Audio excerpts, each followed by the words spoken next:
बहुत समय पहले की बात है। एक छोटा सा गांव था जिसका नाम सुंदरपुर था। उस गांव के किनारे पर एक टूटी फूटी झोपड़ी में एक लकड़हारा रहता था जिसका नाम सोमू था। सोमू का जीवन बहुत ही साधारण और गरीबी से भरा था। उसके पास पहनने के लिए ढंग के कपड़े नहीं थे और रहने के लिए जो झोपड़ी थी उसकी छत से बरसात के दिनों में पानी टपकता था। लेकिन इन सब के बावजूद सोमू के चेहरे पर हमेशा एक शांति और संतोष रहता था। वो सुबह सूरज निकलने से पहले ही उठ जाता था और सबसे पहले अपने आंगन में लगे तुलसी के पौधे को जल चढ़ाता था। सोमू कोई बहुत बड़ा विद्वान नहीं था, उसे वेद पुराणों का ज्ञान नहीं था और ना ही उसे कठिन मंत्र याद थे, लेकिन उसका दिल साफ था और उसे भगवान पर अटूट विश्वास था। वो बस इतना जानता था कि जो कुछ भी हो रहा है वो उस मालिक की मर्जी से हो रहा है। सोमू अपनी पुरानी और जंग लगी कुल्हाड़ी उठाता और जंगल की ओर निकल पड़ता। रास्ते भर वो मन ही मन भगवान का नाम जपता रहता।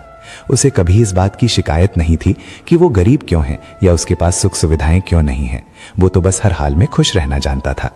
जंगल में पहुंचकर वो सूखी लकड़ियां इकट्ठा करता और उन्हें शहर के बाजार में ले जाकर बेचता। उससे जो थोड़े बहुत पैसे मिलते उनसे वो अपने परिवार के लिए आटा और नमक खरीदता। कभी कभी तो ऐसा भी होता कि पूरे दिन की मेहनत के बाद भी उसे बहुत कम पैसे मिलते और उस रात उसे और उसके परिवार को भूखे पेट सोना पड़ता। लेकिन सोमू तब भी भगवान को धन्यवाद देना नहीं भूलता था। वो कहता कि हे प्रभु, आज आपने हमें भूखा रखा है, शायद इसमें भी मेरी भलाई ही होगी। सोमू की पत्नी, जिसका नाम शांति था, वो भी अपने पति की तरह ही बहुत ही धीरज वाली और भगवान की भक्त थी। वो कभी सोमू से किसी चीज की मांग नहीं करती थी, बल्कि वो खुद भी आसपास के खेतों में छोटा मोटा काम करके घर चलाने में मदद करती थी। दोनों का जीवन बस एक दूसरे के सहारे और भगवान की भक्ति के बल पर कट रहा था। गांव के लोग अक्सर सोमू का मजाक उड़ाते थे। वे कहते थे कि देखो सोमू, तुम दिन रात भगवान भगवान करते हो, फिर भी तुम्हारी हालत ऐसी है कि तुम्हें फटे कपड़े पहनने पड़ते हैं। तुम्हारे भगवान ने तुम्हें क्या दिया? लेकिन सोमू मुस्कुराकर बस इतना ही कहता कि मेरे पास जो कुछ भी है वो मेरे मालिक की देन है और मैं उसी में खुश हूँ। मुझे उनसे कुछ मांगना नहीं है, मुझे तो बस उनका नाम लेना अच्छा लगता है। एक दिन की बात है, गर्मी का मौसम था और सूरज आग उगल रहा था।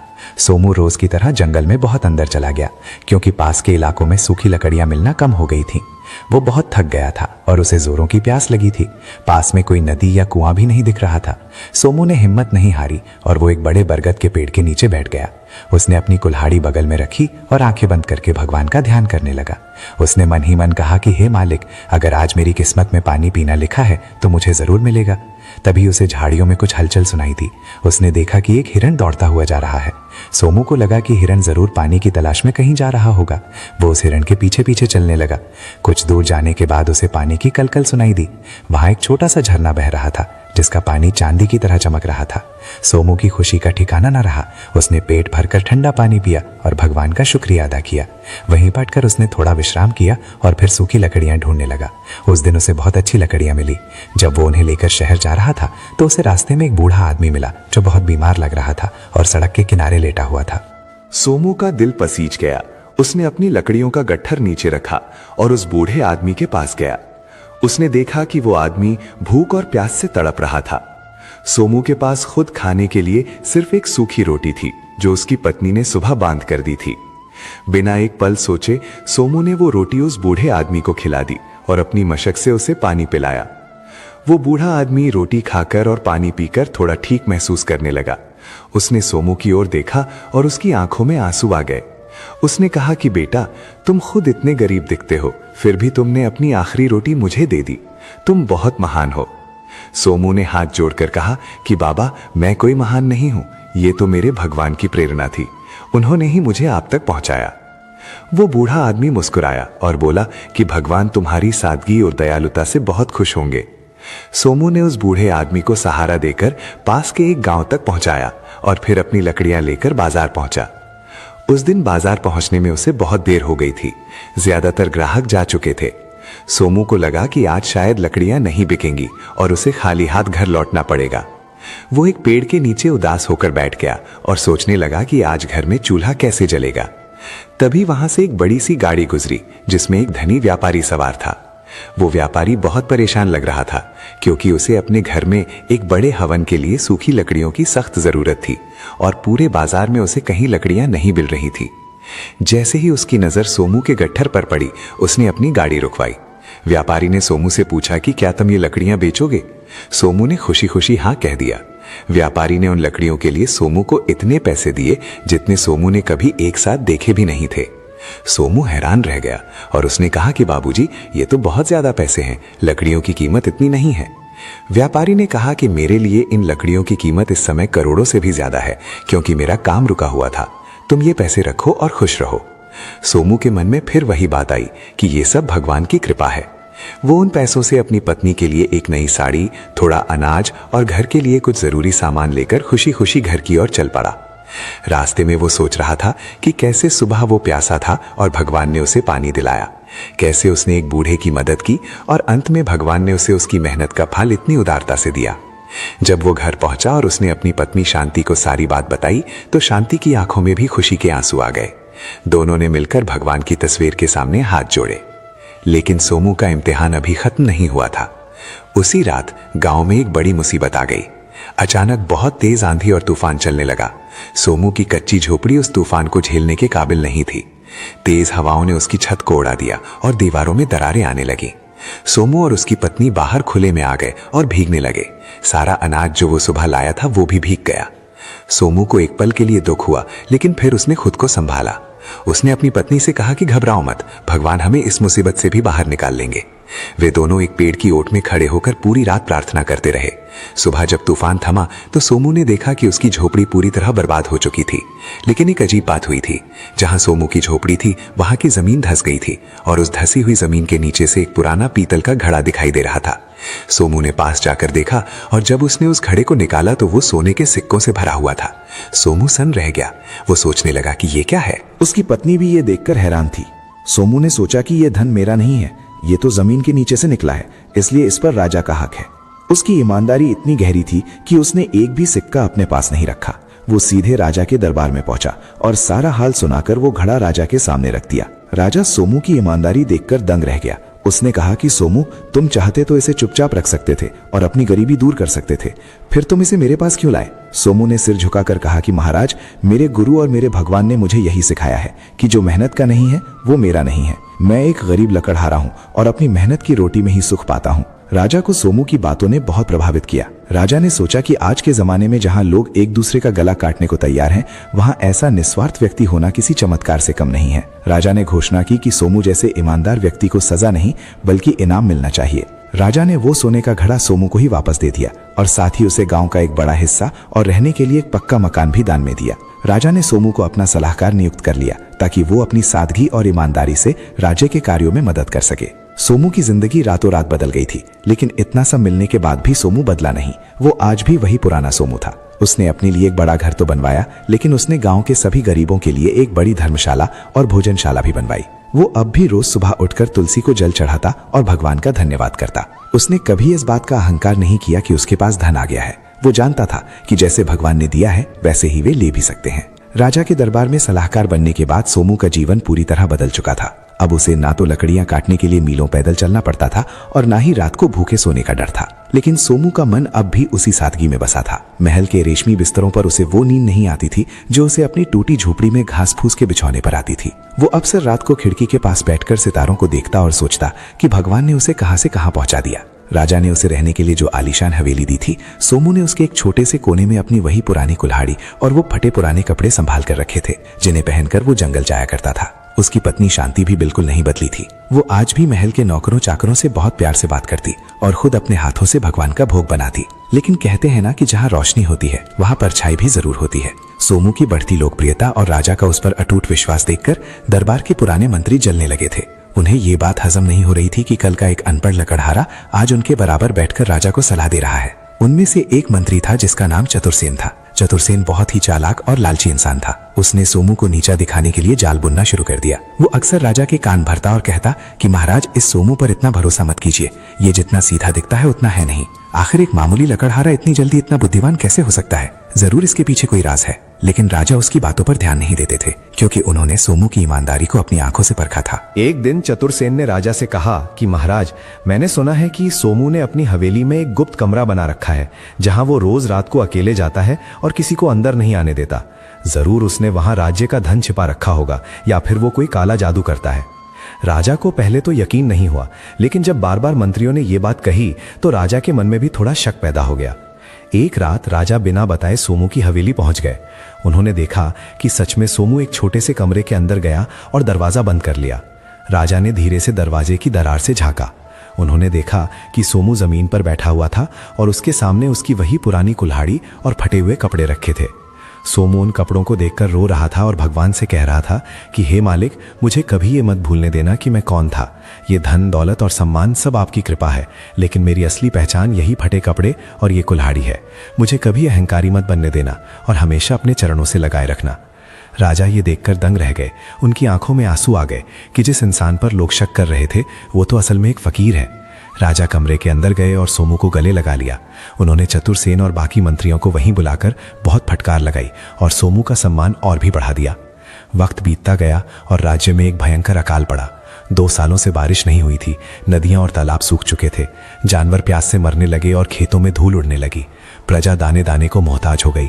राजा का खजाना भी धीरे धीरे खाली होने लगा, क्योंकि वे अनाज खरीदकर लोगों में बांट रहे थे। बड़े बड़े विद्वानों और पंडितों ने यज्ञ किए, पूजा पाठ कराया, लेकिन आसमान से एक बूंद भी पानी नहीं गिरा। राजा बहुत चिंतित थे। उन्होंने सोमू को बुलाया और कहा कि सोमू, अब तो भगवान ही इस राज्य को बचा सकते हैं। क्या तुम्हारी भक्ति में इतनी शक्ति है कि तुम हमारे लिए प्रार्थना कर सको? सोमू ने बड़ी विनम्रता से कहा कि महाराज, मैं तो एक तुच्छ इंसान हूँ, मेरी क्या बिसात, लेकिन हाँ, मेरा भगवान बहुत दयालु है। वो अपने बच्चों को तड़पता हुआ नहीं देख सकता। सोमू ने राजा से आज्ञा ली और उसी पुराने जंगल की ओर चल दिया जहां वो पहले लकड़ियां काटता था। वो उसी झरने के पास पहुंचा जो अब पूरी तरह सूख चुका था। सोमू वहीं जमीन पर बैठ गया और उसने अन्न जल त्यागने का संकल्प लिया। उसने कहा कि जब तक मेरे राज्य की जनता को पानी नहीं मिलेगा, मैं यहां से नहीं उठूंगा।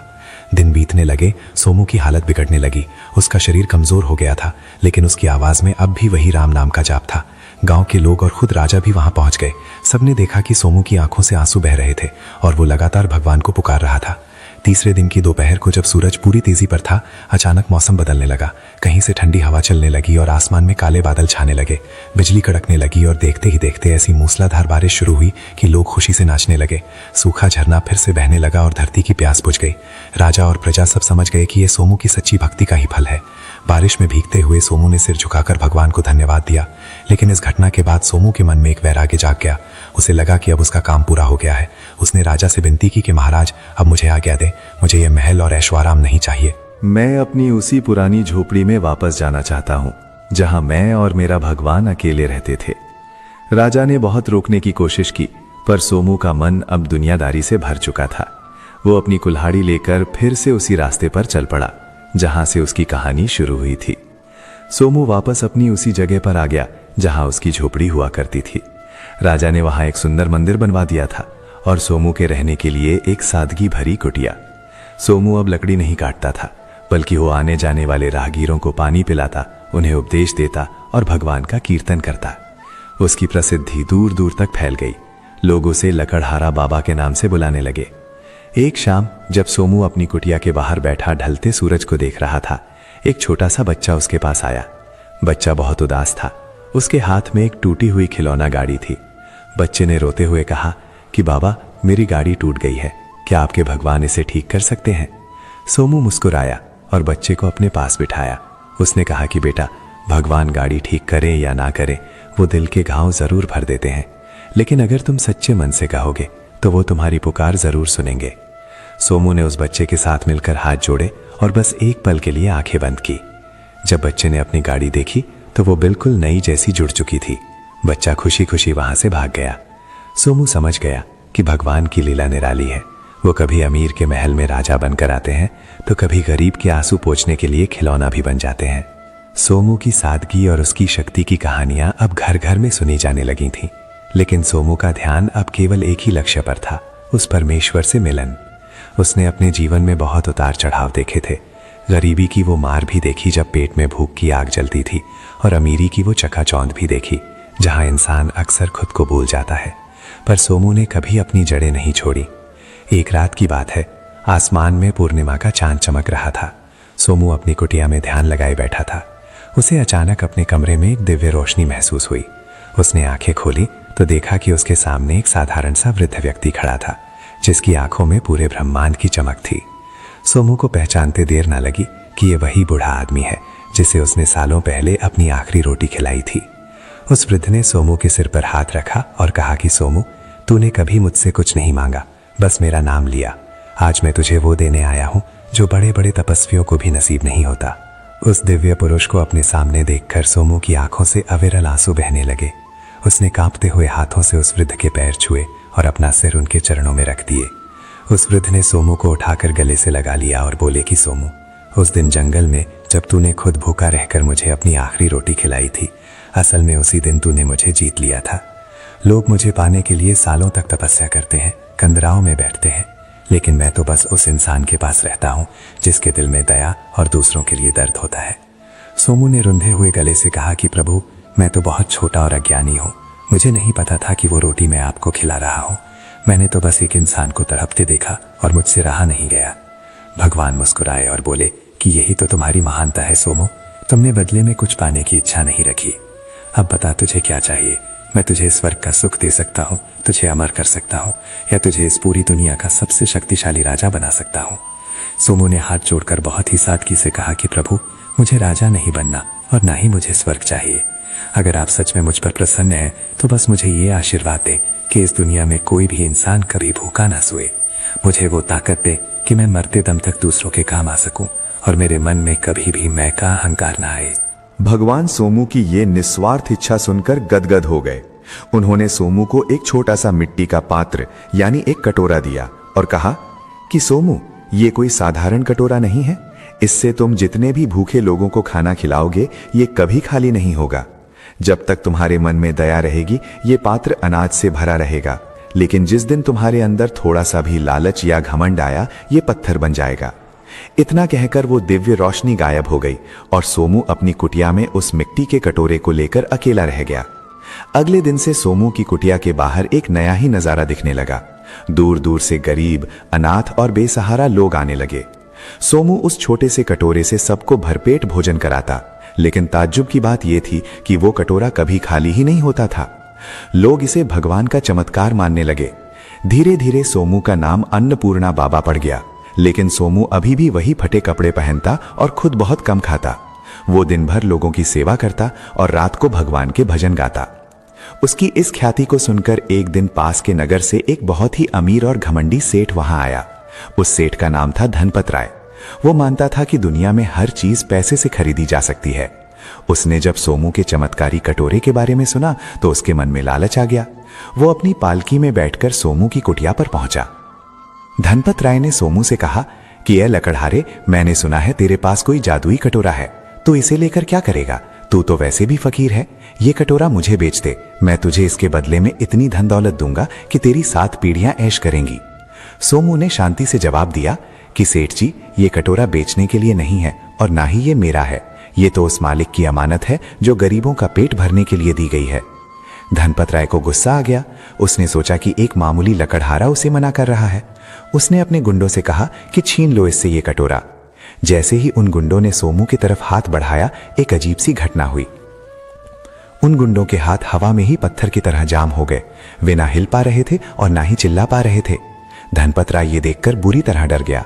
वो सोमू के पैरों में गिर पड़ा और माफी मांगने लगा। सोमू का दिल तो मोम की तरह था। उसने भगवान से प्रार्थना की और उन लोगों के हाथ फिर से ठीक हो गए।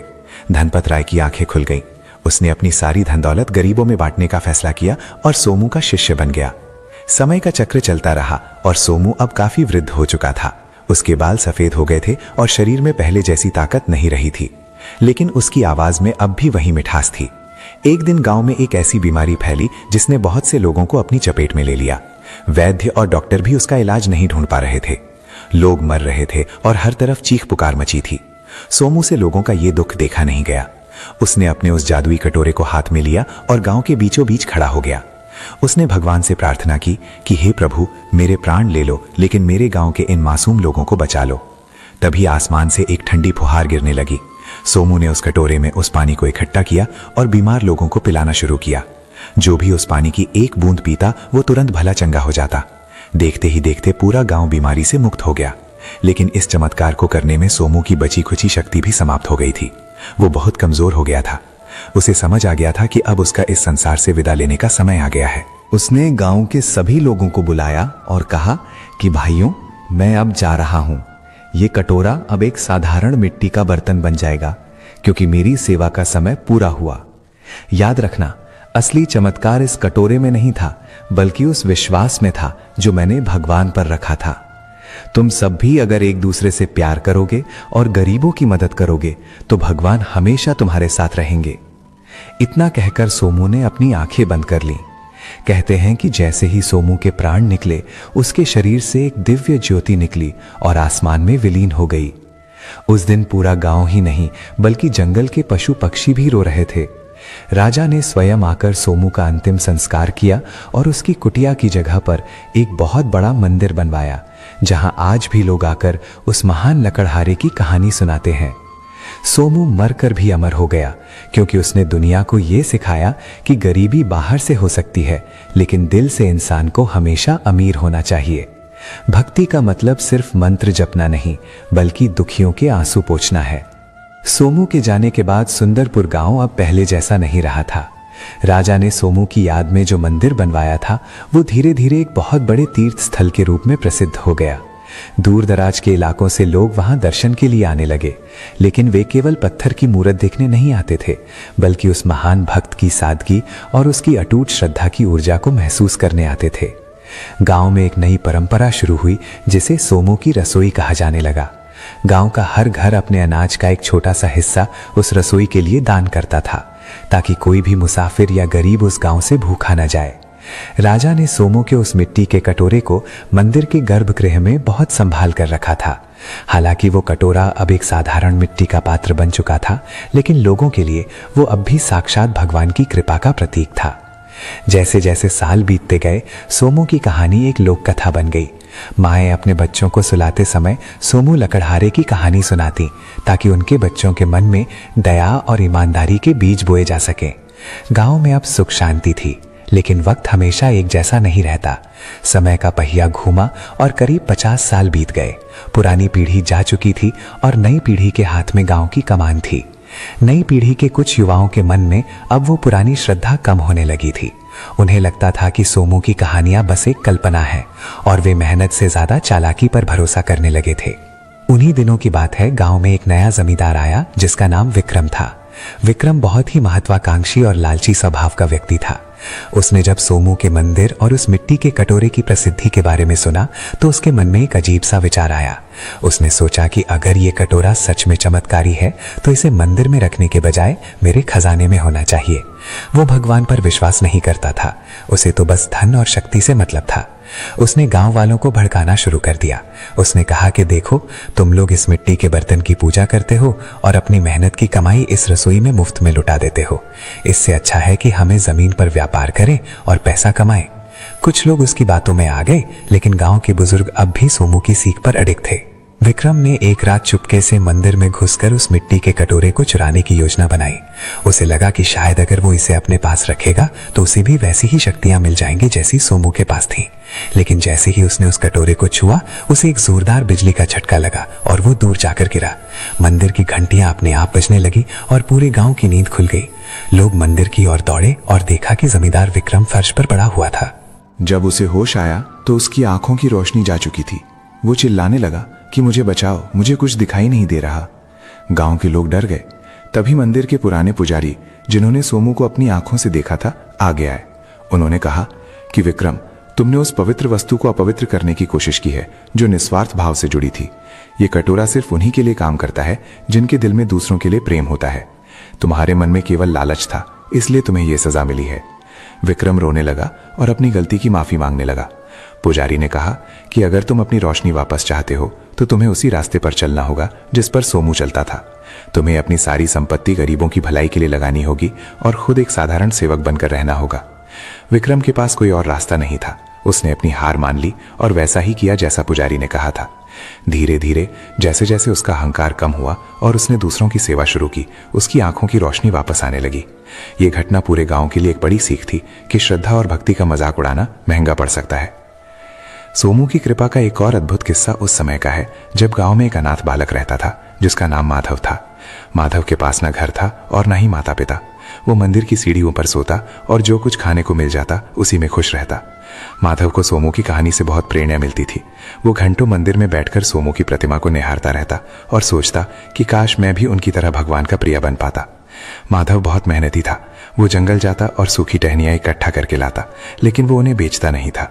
वो उन लकड़ियों को उन गरीब विधवाओं और बूढ़ों के घरों तक पहुंचा देता था जिनके पास खाना पकाने के लिए ईंधन नहीं होता था। लोग उसे छोटा सोमू कहने लगे थे। एक दिन जंगल में लकड़ी चुनते समय माधव रास्ता भटक गया।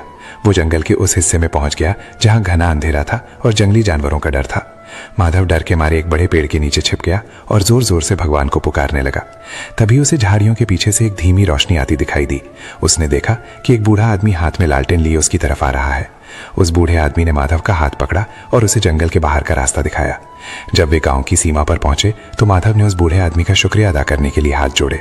उसने देखा कि उस बूढ़े आदमी के कंधे पर एक पुरानी कुल्हाड़ी थी और उसने फटे पुराने कपड़े पहने हुए थे। माधव ने पूछा कि बाबा, आप कौन हैं? आप इस घने जंगल में अकेले क्या कर रहे थे?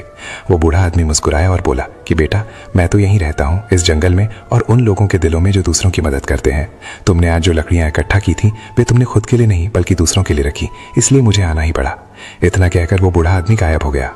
माधव समझ गया कि वो कोई और नहीं बल्कि स्वयं सोमू बाबा की आत्मा थी जो उसकी रक्षा करने आई थी। इस घटना के बाद माधव का जीवन पूरी तरह बदल गया। वो बड़ा होकर गांव का मुखिया बना, लेकिन उसने कभी अपनी सादगी नहीं छोड़ी। उसने गांव में शिक्षा और स्वास्थ्य के लिए बहुत काम किए। सोमू की कहानी अब केवल एक याद नहीं थी बल्कि एक जीवन जीने का तरीका बन गई थी।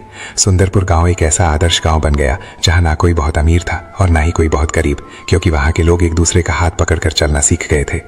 सोमू की भक्ति ने यह साबित कर दिया था कि एक इंसान अपनी सच्चाई और सेवा भाव से मरकर भी सदियों तक जीवित रह सकता है। भगवान की कृपा पाने के लिए किसी विशेष अनुष्ठान की जरूरत नहीं होती, बस एक साफ दिल और परोपकार की भावना ही काफी है। आज भी अगर कोई सच्चा भक्त सुंदरपुर के उस मंदिर में जाकर पूरी श्रद्धा से कुछ मांगता है तो उसे शांति और समाधान जरूर मिलता है। सोमू लकड़हारे की ये अमर गाथा हमें बार बार याद दिलाती है कि हम चाहे जिस भी हाल में हो, अगर हमारा विश्वास अडिग है तो भगवान खुद चलकर हमारे पास आते हैं। सुंदरपुर की खुशहाली और सोमू लकड़हारे की कहानियां अब केवल आसपास के गांवों तक ही सीमित नहीं रही थी, बल्कि इनकी गूंज दूर दराज के राज्यों और बड़े बड़े नगरों तक पहुंचने लगी थी। उस समय सुंदरपुर से कुछ ही दूरी पर एक विशाल साम्राज्य था जिसका राजा विजयपाल अत्यंत शक्तिशाली लेकिन स्वभाव से बहुत कठोर और संदेही था। राजा विजयपाल को यह बात हजम नहीं हो रही थी कि एक मामूली लकड़हारे की याद में बना एक छोटा सा गांव इतना समृद्ध और सुखी कैसे हो सकता है, जबकि उसके अपने साम्राज्य में लोग हमेशा किसी न किसी बात को लेकर असंतुष्ट रहते थे। राजा विजयपाल को लगा कि जरूर सुंदरपुर के लोग अपनी जमीन के नीचे कोई गुप्त खजाना छिपाए हुए हैं और सोमू की भक्ति की आड़ में वे कर चोरी या कोई षड्यंत्र रच रहे हैं।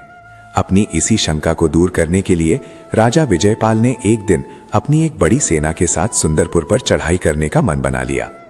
वो देखना चाहता था कि आखिर उस मिट्टी के कटोरे और सोमू की शिक्षाओं में ऐसी क्या बात है जो लोगों को इतना निडर और संतुष्ट बनाती है। जब राजा अपनी सेना के साथ सुंदरपुर की सीमा पर पहुंचा तो उसे उम्मीद थी कि गांव वाले डर के मारे उसके पैरों में गिर जाएंगे या भागने लगेंगे, लेकिन वहां का नजारा कुछ और ही था। गांव की सीमा पर कोई सैनिक नहीं थे, बल्कि कुछ बुजुर्ग और बच्चे हाथ में फूलों की माला और शीतल जल लेकर खड़े थे। उन्होंने राजा का स्वागत ऐसे किया जैसे वो कोई हमलावर नहीं बल्कि उनके घर आया कोई मेहमान हो। राजा विजयपाल ये देखकर चकित रह गया। उसने गुस्से में गरजते हुए गांव के मुखिया माधव से पूछा कि क्या तुम्हें पता नहीं है कि मैं यहाँ युद्ध करने और तुम्हारी संपत्ति को जब्त करने आया हूँ? तुम लोग डरे हुए क्यों नहीं हो? माधव ने बड़ी ही विनम्रता से सिर झुकाकर जवाब दिया कि महाराज, हमारे सोमू बाबा ने हमें सिखाया है कि डर केवल उसे होता है जिसके मन में पाप हो या जिसे कुछ खोने का गम हो। हमारे पास खोने के लिए केवल हमारी सादगी है और उसे कोई हमसे छीन नहीं सकता। रही बात युद्ध की, तो हम आपसे लड़ेंगे नहीं, क्योंकि हम आपको अपना शत्रु मानते ही नहीं। आप हमारे राज्य के अतिथि हैं, चलिए हमारे साथ भोजन कीजिए। राजा विजयपाल को लगा कि यह सब उसे भ्रमित करने की एक चाल है। उसने आदेश दिया कि मंदिर की तलाशी ली जाए और उस मिट्टी के कटोरे को मेरे सामने लाया जाए। सैनिक मंदिर के अंदर घुसे, लेकिन उन्हें वहां सोने चांदी के ढेर की जगह केवल शांति और चंदन की खुशबू मिली। जब वे उस मिट्टी के कटोरे को राजा के पास लाए तो राजा ने उसे हाथ में लेकर बड़े उपहास के साथ देखा।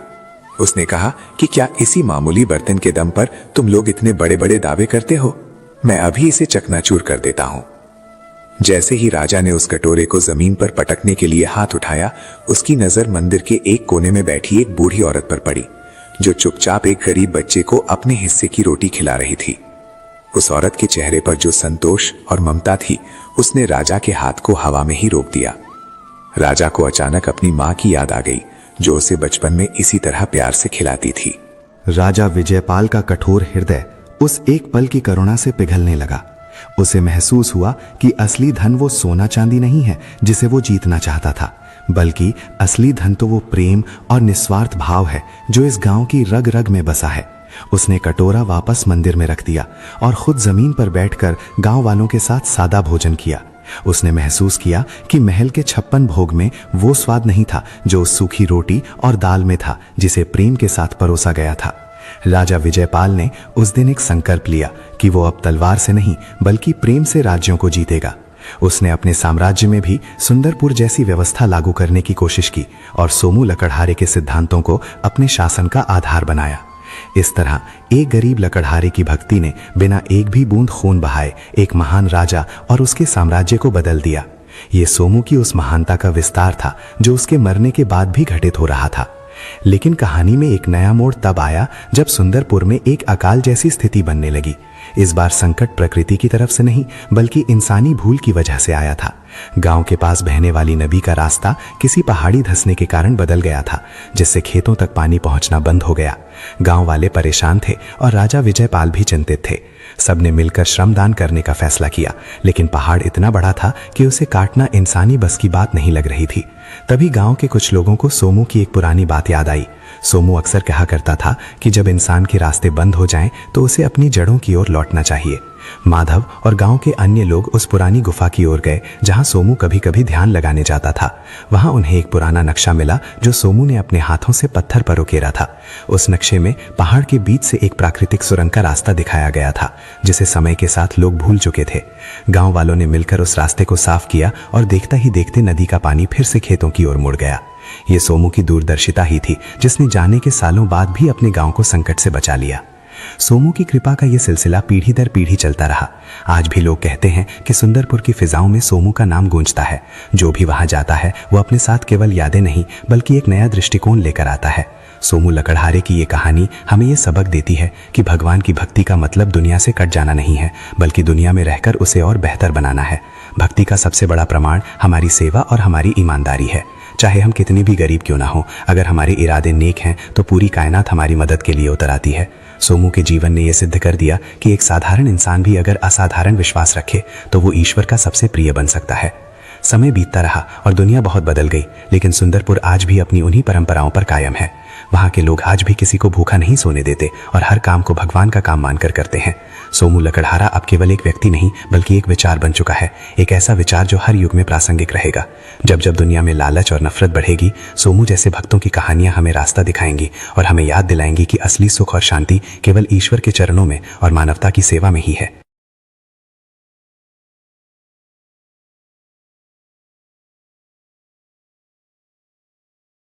क्या लोग आपसे हमेशा चुप हो जाने के लिए कहते रहते हैं? क्या आप अक्सर बिना सोचे बोल देते हैं और बाद में उसे कहने के लिए पछताते हैं? क्या आपको लगता है कि आपके सिर के अंदर बहुत शोर हो रहा है और आप जानना चाहते हैं कि उसको कैसे बंद किया जाए? नमस्कार दोस्तों, देखिए, अच्छी बात यह है कि कोई भी चुप रह सकता है। उसके लिए केवल समय और धीरज की जरूरत होती है। अगर आप जानना चाहते हैं कि किस तरह चुप रहा जाए तो इस वीडियो को आखिर तक देखना। नंबर 1, बोलने से पहले सोच लीजिए। अगली बार जब आप ऐसी परिस्थिति में हो कि आप कुछ कहने के लिए बेचैन हो रहे हो, तब एक पल के लिए ठहरिए और खुद से पूछिए कि आप जो कहने जा रहे हैं, क्या उससे वास्तव में इस परिस्थिति में कुछ लाभ होगा? क्या आप लोगों को कोई ऐसी जानकारी देंगे जिसकी उन्हें जरूरत है? लोगों को हंसाएंगे, उन्हें आश्वस्त करेंगे, या सिर्फ इसलिए कुछ बोलेंगे कि आपको सुना जा सके? अगर आपको नहीं लगता है कि आपको जो भी कहना है उससे किसी को वास्तव में कोई लाभ होगा, तब उस बात को अपने तक ही रखिए। शुरुआत में आप इस नियम का पालन करिए कि जो भी 2 बातें सोचें, उनमें से केवल एक ही को कहिए। नंबर 2, किसी की बात को बीच में मत काटिए।